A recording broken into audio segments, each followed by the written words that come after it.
Hey, good morning, y'all. Thank you for tapping in this morning for some real talk from the heart. We are reading through the Bible twice per year, 7 chapters per day. It's about an hour of reading on average. Again, just spending time at the feet of Jesus. That's what this is all about, man. Just hearing from him personally. And so I hope that you're doing that. I hope you're taking the time to just hear from the Lord personally and journal, right? Read the Bible prayerfully. It's important for you and I to do that. It's the best way to start your day. At the feet of Jesus and just hearing from him and letting your heart be encouraged by him, comforted by him, convicted by him, challenged by him, right? And that takes place as we spend that quality time at his feet in private devotion. So we are on our second time through the Bible in 2022, and this morning's 7 chapters are James 3 through 1 Peter 4, and our devotion this morning is from 1 Peter chapter 2, verse 24 and 25. 1 Peter 2, verse 24 and 25, our devotion this morning. It says, who himself bore our sins in his own body on the tree, that we, having died to sins, might live for righteousness, by whose stripes you were healed.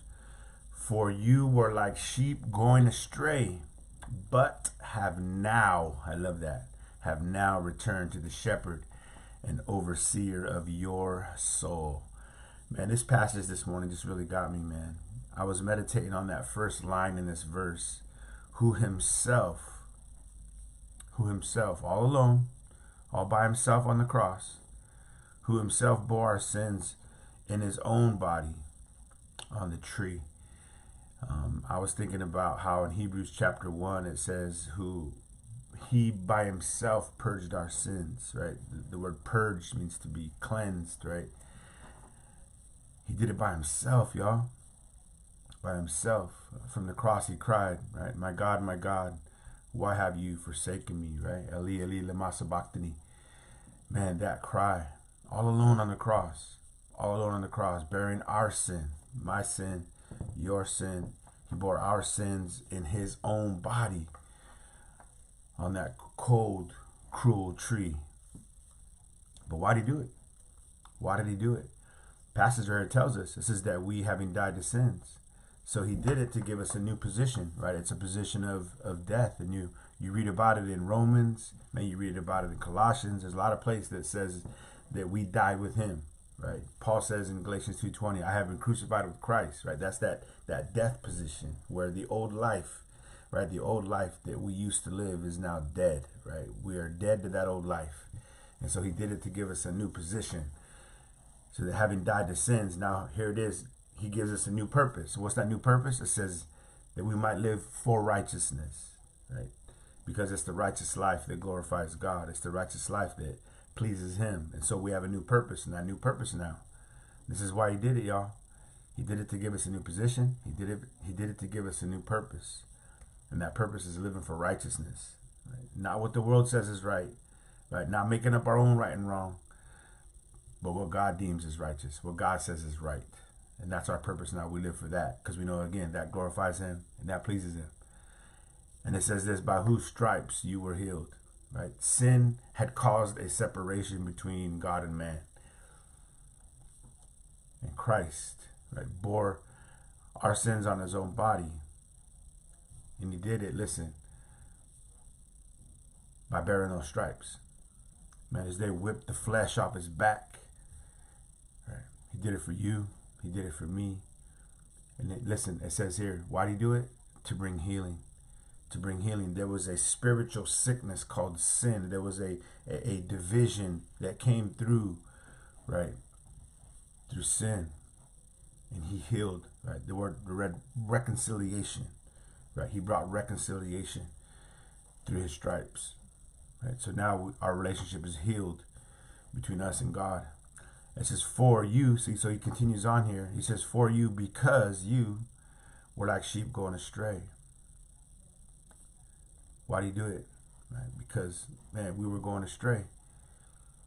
And it says, but have now returned to the shepherd and overseer of your soul. So here's the third thing here, guys. He did it to give us a new position. He did it to give us a new purpose. But listen, he did it to give us a new pursuit.